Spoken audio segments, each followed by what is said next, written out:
Wow. Thank you. So the talk is called Mounting UI in the New Backoffice, or Mounting Your UI in the New Backoffice. So in about a year's time, Project New Backoffice, which also goes under the code name Bellissima, is due to be part of the Umbraco CMS. And this means that the front-end code you know today will be gone, and new modern approaches will emerge. And this brings you a much improved developer experience, way better separation of concerns, and improved extensions. It makes extensions a first-class citizen. So today you will learn the concepts of this modern approach. I'm going to suit you with the knowledge and the abilities to make great extensions for Umbraco. And as part of that, you will learn how to register a UI extension. You'll learn how to write your own property editor. And we'll be loading some external data. And as well, and most importantly, you'll learn how to use the context API. And the first three of these are conceptually very similar to how things works in the current backoffice, but the context API is the real game changer. So, let's start out by having a look at the new backoffice. So this is it, a blue bar and a white space. Well, that's actually not all true. This is the hard-coded part of the application. The rest of what you might were expecting is extensions. And this is the result of an approach we named the extensions first approach. And this means that everything that within reason could be extendable will be made as extension points up front, and then we will build the core features as extensions. Let's try to reinsert the core extensions to see how the new backoffice actually looks. Much better. The point being here, it's not formed by a few general extension points.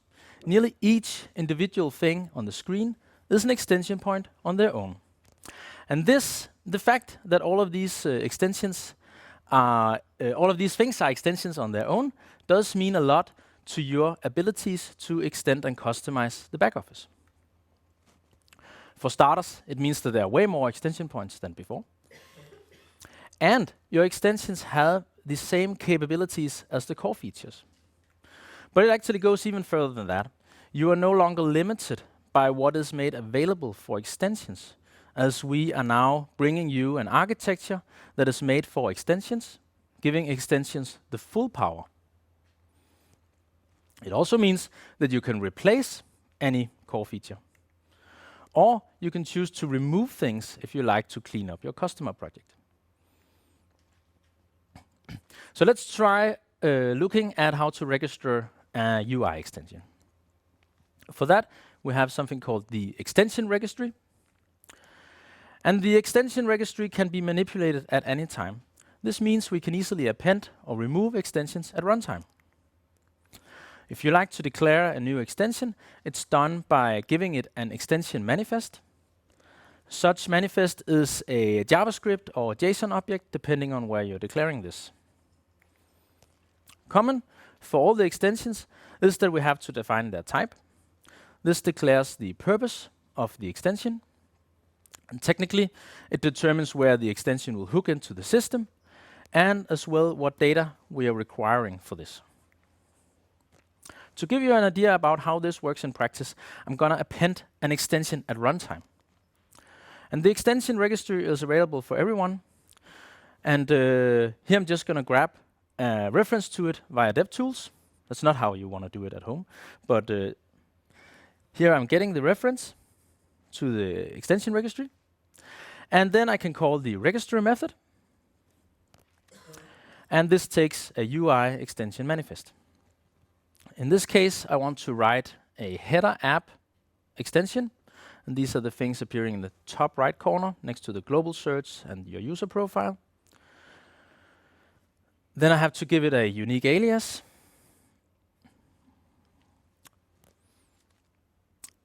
And a nice name for the extension.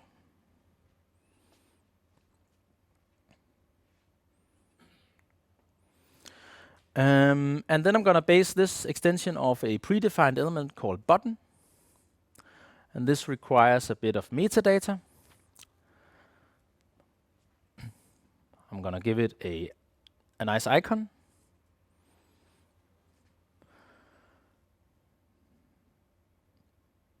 And a label. That's the label of the actual button. The name before was the name of the extension. And then I can give it an href, which is a link that it's going to open if I click it. And then I'm going to call the method with this JSON object, JavaScript object, sorry. And then we can see in the top right corner that now we have a little heart. And if we click it, we'll go to umbraco.com. So with that, you can see how easy it is to append a new button in the top right corner of Backoffice. And that was a teaser on how easy it is to work with the extension registry.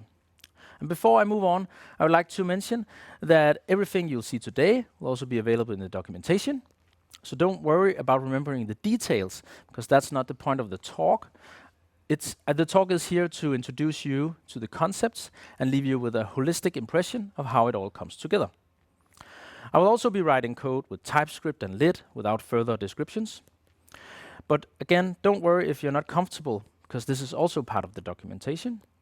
And also notice, it's not a requirement for you to work with lit or TypeScript. It's just our recommendation, because it's going to help you write your code. And with that said, let's get started building a real package.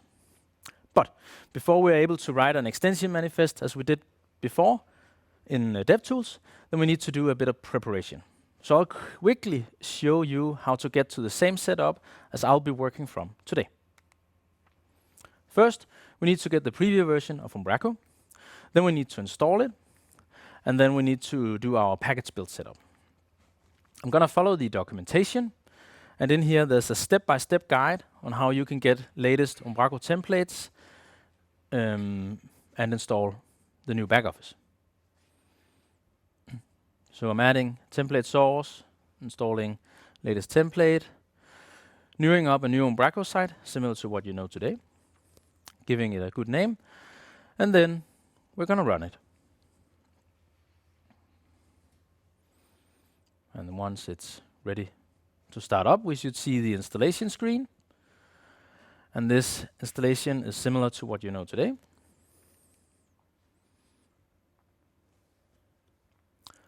And voila, now we have the new Backoffice up and running on our local machine. So with that, we have the preview version and we installed Umbraco. Now we're ready to get the package build set up. And again, there's documentation for this. I'm going to use Vite with TypeScript and lit. It's going to help me set up a front-end package, a front-end project, sorry, to work with TypeScript and lit. I'm pasting in the method from the documentation, giving my extension a name.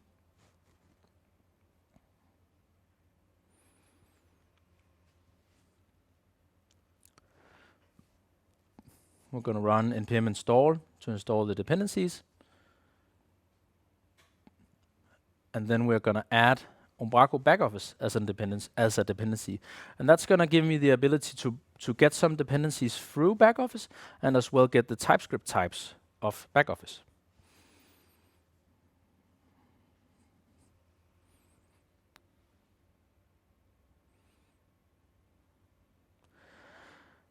Then we have a node project. And then we need to do a little bit more. We need to configure Vite. Again, it's part of the documentation. This is going to set up Vite project as we like it to be for Backoffice. And this points to the entry file of your project. And as well, I'm going to change the dev script a little bit. So it's going to build and watch the files. So I only need to start it once. Good. And this was a little bit overwhelming, and that completely understand, and that's okay. It's just to get you to the place where you understand where I'm starting this from. And of course, I hope that you will understand that you can get here by following the documentation. And as well, in the future, we will provide a good standard setup for you via an Umbraco template, but we don't have that at this point. And again, you don't need to follow this step. You don't need to do it in this way. How you want to do your package is totally up to you. This is just because I want to use lit and TypeScript, and I want it to be easy for myself, basically. So with that, we are ready to get started on writing an extension for the new Backoffice. And to do so, we have to make a file called Umbraco package.json. This is the way we declare an extension package for Umbraco. And for those of you who know Umbraco today, it's equivalent to the package manifest. It's a JSON file, and it takes a name and a version. It's the version of the package we're writing. And then it takes a list of extensions. This is extension manifests, similar to the one we did in DevTools just before. And we can define as many as we want. So one package can hold multiple UI extensions. And just to get move fast on, I'm going to paste in the header app that I did before in DevTools. And we can save the file. And once we manipulate a Umbraco package manifest, we have to restart the server. At least that's how it is today. Maybe we'll change that. And with that done, we can go back to the browser and refresh. And now we see the little heart appearing in the top right corner. And now it's an extension, permanent extension of this Umbraco installation. So with that, we've succeeded making an extension that's available for all the users of this Umbraco. Good. So with that, we basically have everything in place to make our own extension. And in this case, I want to, we want to make a property editor. So let's get rid of that header app. And before I start writing a UI extension for a property editor, I want to add a JSON schema. And this JSON schema will power my editor with intelligence about the extension manifest. And this is gonna help me to discover what are my options when I'm writing different types of extensions. So now I want to write a property editor, and similar to before, I'm going to give it a type and an alias.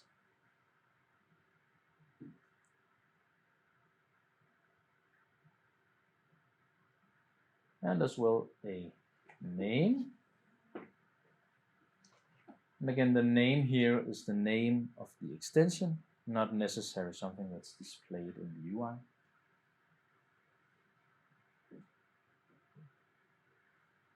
And because we're writing a property editor, we have to give it some metadata. And now we can really start seeing the strength of adding that JSON schema. Because now I can see intelligence for what goes into the meta field. And one of the things I can see here is that I need to add a group. But we can read descriptions and everything as we expect. And I'm going to add a group to this property editor. I want it to appear in the pickers group. As well, I want it to have an icon. And this icon is what will appear when we are creating a new data type or picking property editors for a document type. And the same for the name. That's the name that we'll see in the UI. Sorry, this field is called label, but you get the point. And then again, the next thing is to add a property editor schema alias. Oh, let's pause here. There's something new I have to tell you. So, what you know as the property editors have now been split in two. That means now we have property editor schemas and property editor UIs. The property editor schema is the C# code. It defines how the data is stored. It's the server-side validation, and it's the property value converters. The property editor UI is written in JavaScript.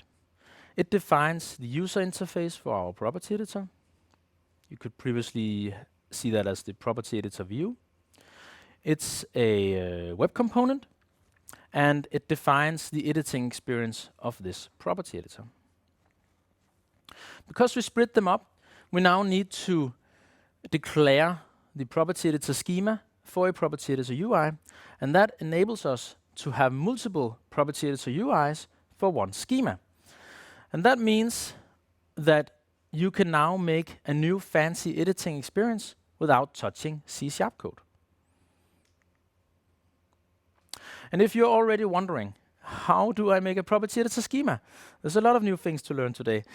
Then don't worry, because these are the property editors of today. It's just cleaned up a bit without the decoration of an angular view and a few other things.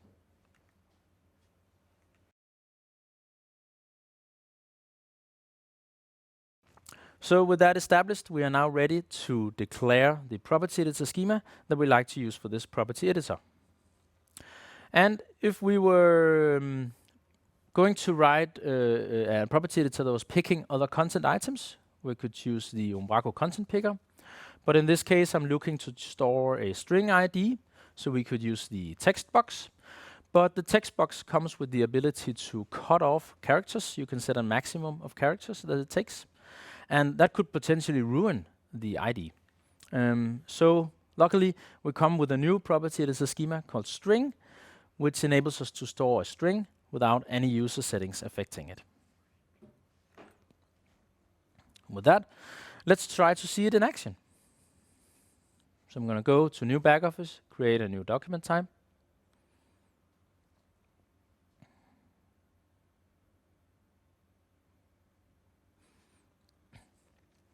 Then I'll add a property to it. And then I want to find the new property editor that we just created, called credit card picker. And I didn't set up any data types for this, so I'm going to create that right away. And here I'm just going to give the data type a name. And as you see, there's no configuration for this because we haven't defined that. We're ready to submit this. I'm just going to make the document type creatable in the root. And then we can go to content and create this document. And with that, you can see we've now created a document with our own property editor, but it's missing something visual, and that makes good sense because we haven't made any yet. So let's move on to make something visual, and we'll do that by writing a web component. And actually, the Vite setup that I did comes with a web component. So in this case, I just cleaned up the web component a bit, so it just renders Bellissima. And I want to use this web component for our property editor. And to do so, I just have to declare the JavaScript file that our package is going to output. So again, it's the compiled JavaScript file, not the TypeScript file. And we could also choose to define the element name. But because my JavaScript file does a default export, I don't need to do that. Then it's just going to pick up the default export, and everything is good. So let's try that out. Before we try that out, I need to start running the front-end project, the package, sorry. Good. Let's go back to New Backoffice and refresh. And here we see, voila, or maybe I should have said Bellissima.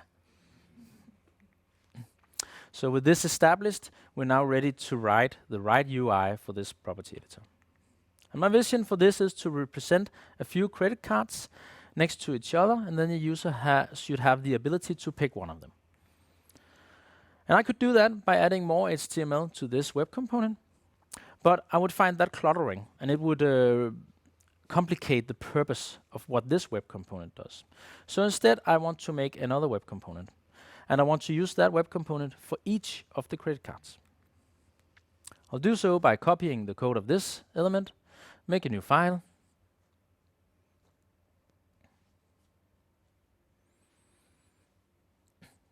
and then I'll start correcting the names. This is going to be the credit card element.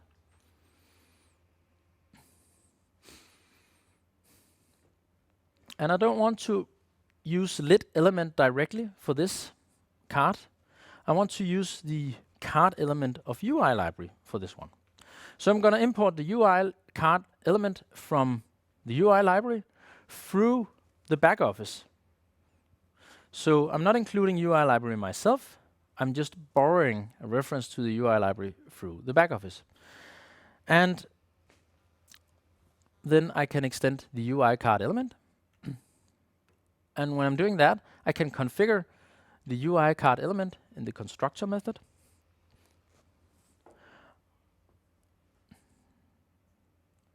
I want the card to be selectable.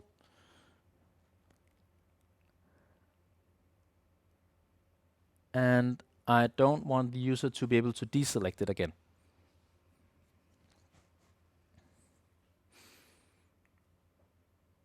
Good. Then I need my cards to hold a value. This value should identify the cards, and that should be the value that we store if it's picked.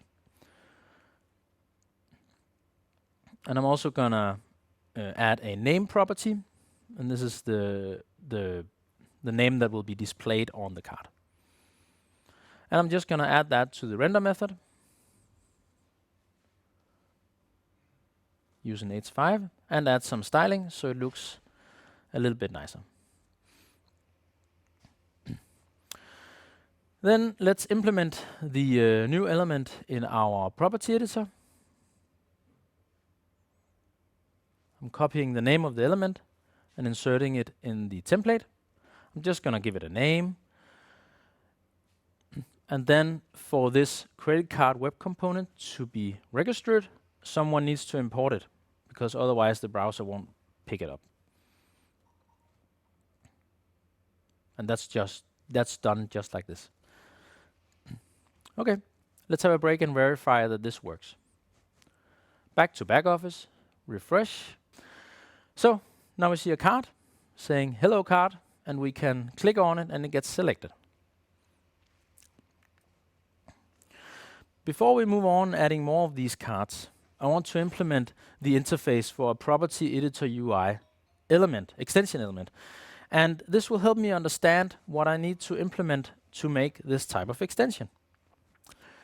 In this case, I need a value property. And that's going to store the data of the property editor.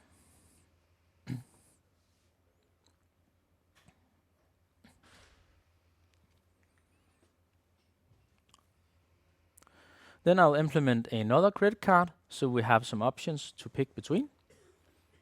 And this time, I'm assigning a value, so we actually have a value to store. Then we need to update the value of the property editor once a user picks a card. And I'll do that by listening to the selected event.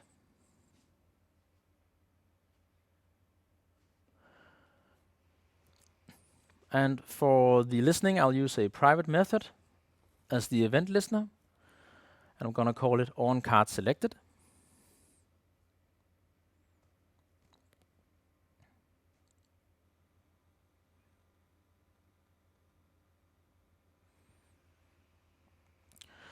And this event listener takes in an event object. And from that, I want to cast the target to the type of my credit card element. And in this way, my code editor will know the types of the properties on the target. And that's especially helpful now that we are grabbing the value from the target and assigning it to our value, because in that way I know that those two are compatible. Once we change the value of our property editor, we need to notify the outside world that we have changed it. And we'll do so by dispatching an event. And we need this because we do not have the magic two-way binding, as we know from AngularJS. Good. So now we have a new value when a card is selected, but we still need to ensure that the select state of the cards represents the current value of the property editor. So I'm going to set the selected attribute when the value of the property editor is equivalent to the value of the card.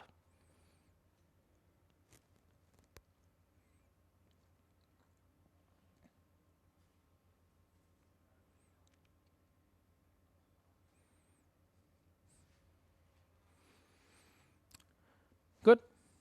Let's see it in action.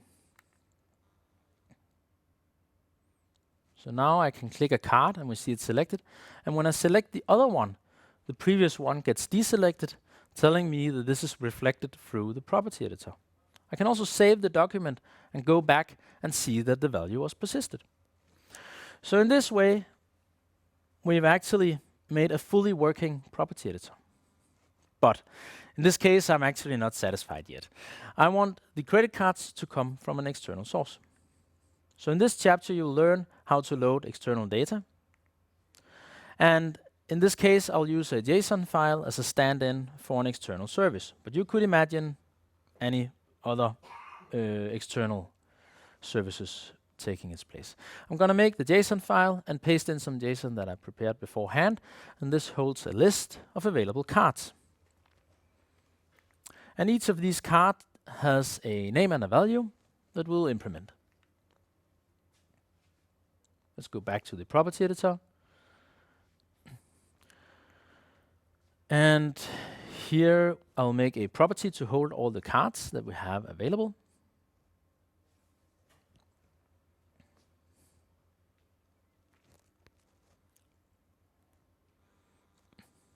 Then let's make a method to load the cards from the external source.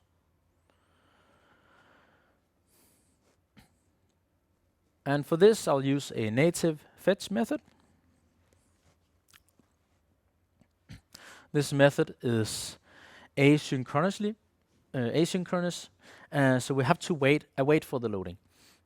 I'm going to paste in the path for the JSON file, and then the fetch response comes with a method to convert it into JSON, and we're going to use that.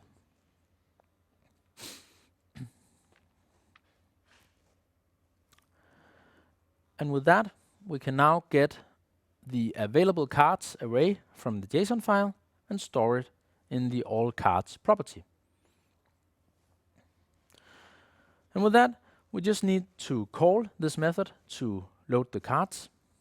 I'll do it from the constructor, so we do it up front.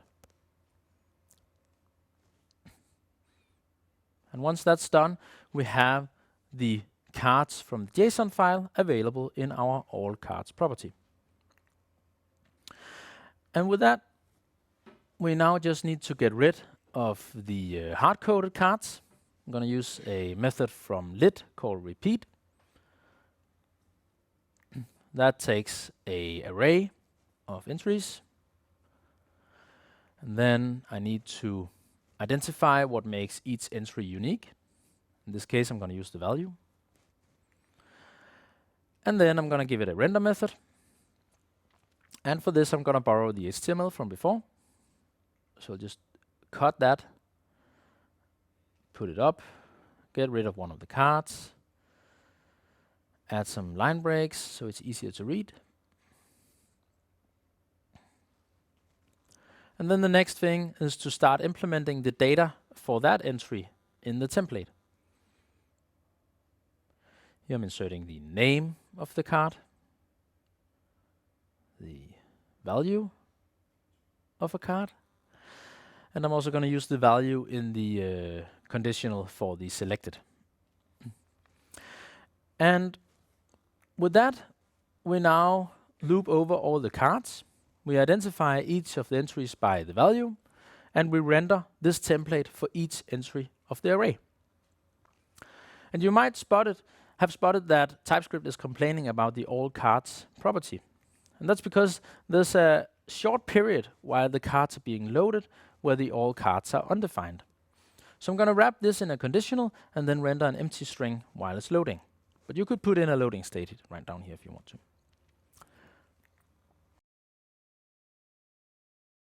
And then if we go back to Backoffice, we can now see that we have 3 cards aka the cards are coming from our JSON file. And in this case, we loaded the data from an external JSON file. But if you were doing an Umbraco controller, there's actually a different way that I would like to show you. So if you're happening to build your endpoints on the API controller of Umbraco, you can spice up the developer experience a notch. And that's because API controllers of Umbraco are based on the Open API. I don't know what's called architecture. And Open API comes with a node script that we can use to generate TypeScript classes and types. And that's going to give us classes looking like this, resource class, and we can then call that resource class this way. And what it's going to give us is type awareness about the parameters we need to send to the API, but also we get types for the data we get back. And as well, you got authentication covered. And if an error is going to occur, then that's also going to be shown as a nice notification. But this is not something we have that I'm going to demo today, and it's not something that we have documentation for yet, but it will come at one point. But I wanted to bring this into your awareness, because if you are building a larger Umbraco package, then this is definitely something you want to look into. It's going to make it much easier for you to align on what you're doing on the server and what you want to do with it on the front end. And again, notice you are fully free to do this in any way you want to. These are just two options for you to get data from and to the server. Good. So let's get back to the property editor that we did before. So we got to the point where we have a property editor UI, and we can manipulate the property value. It loads the credit card choices from an external JSON file. And you maybe also noticed that now we have a third option, and many of the audience today luckily know this one and knows that it's a Danish credit card. And actually, I don't want this to be available on the English variant. It should only be available on Danish. So before we can start filtering credit card choices depending on our variant, I would like to introduce you to the context API. Voila. So the context API is what enables us to communicate across the application. And with this, you can request a context of interest, and then you can communicate via that reference. But the context API can only receive things that are within its scope. And that scope is based on the DOM structure, meaning that the structure of where you're at sets the scope of what you can receive.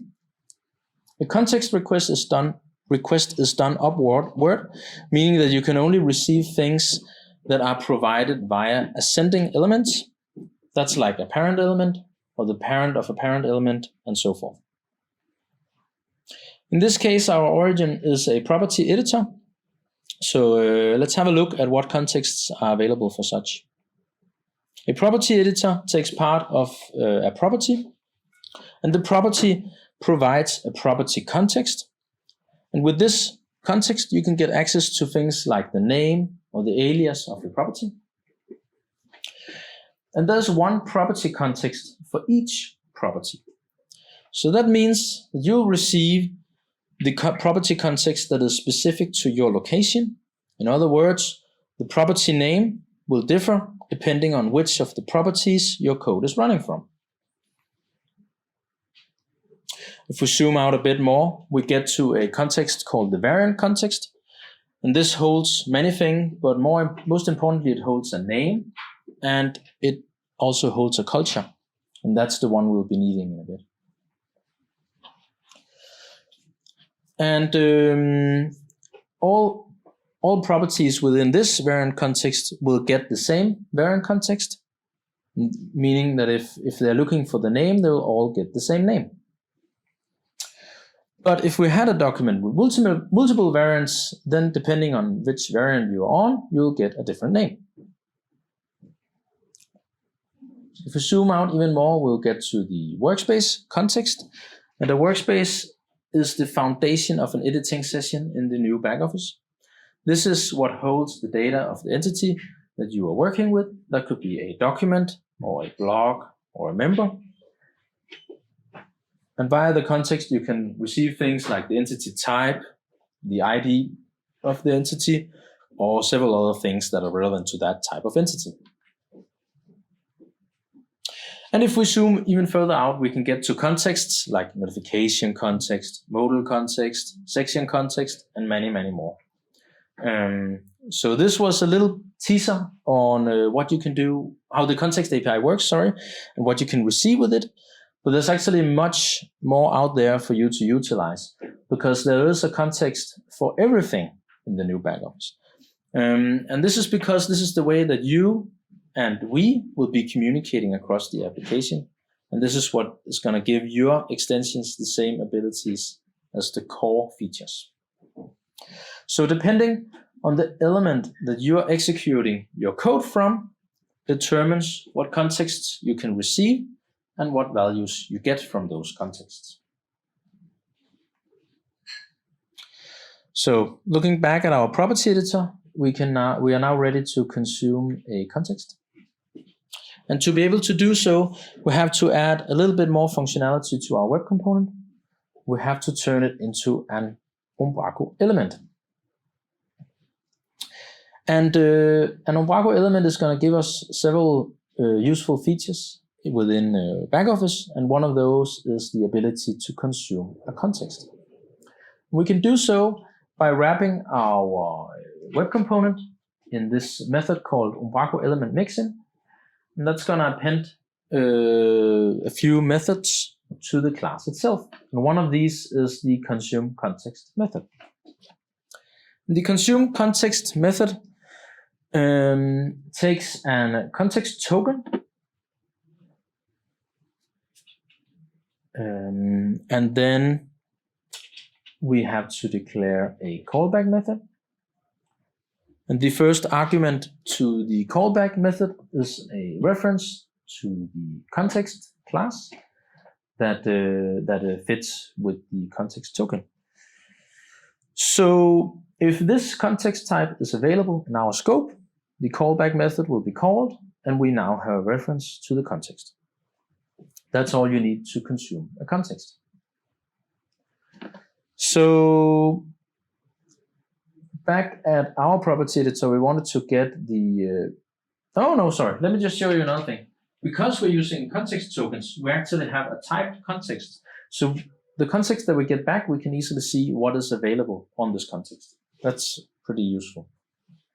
And in this case, we wanted to get the variant, the cultural variant, and here we use something called the variant ID.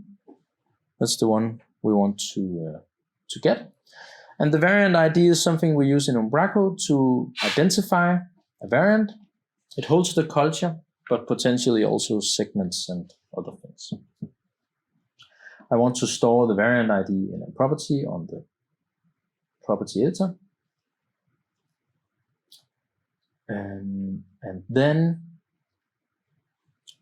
I would like to use this variant ID to filter our cards. The variant ID, by the way, comes with methods to compare against other variants. Here I'm just pasting the method. I don't want to bore you with that. But it's basically going to loop through all the cards and check if their cultures fit with the variant ID. Then I want to store the filtered cards. And the reason why that works is because we have a list of cultures here on each of the cards.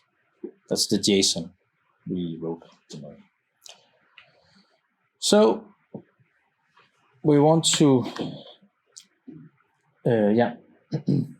store all the filtered cards on a new property called filtered cards.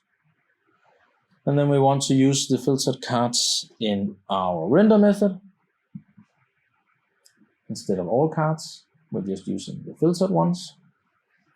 And then a little extra thing is that we need to make sure to call the filter card method once we got the cards as well. So we don't know for sure what's going to happen first, but that doesn't matter. Once we have the variant ID and we have the cards, then we're going to filter them.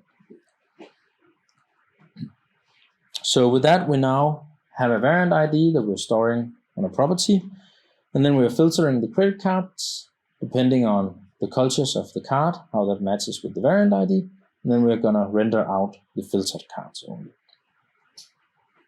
Let's try to see it in action. So going back to Backoffice here, you can see that now the Dankort is gone, and we can only pick between Visa and MasterCard. But if we go to the Danish variant, we now have Dankort available, and we can pick that. You can even make it more clear by going to split view.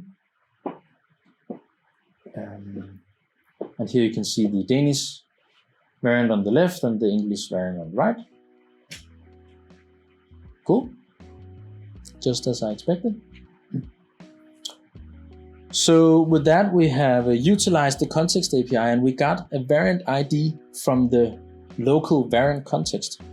And we saw how when we dynamically changed we saw how the context dynamically changed as we were switching out the language.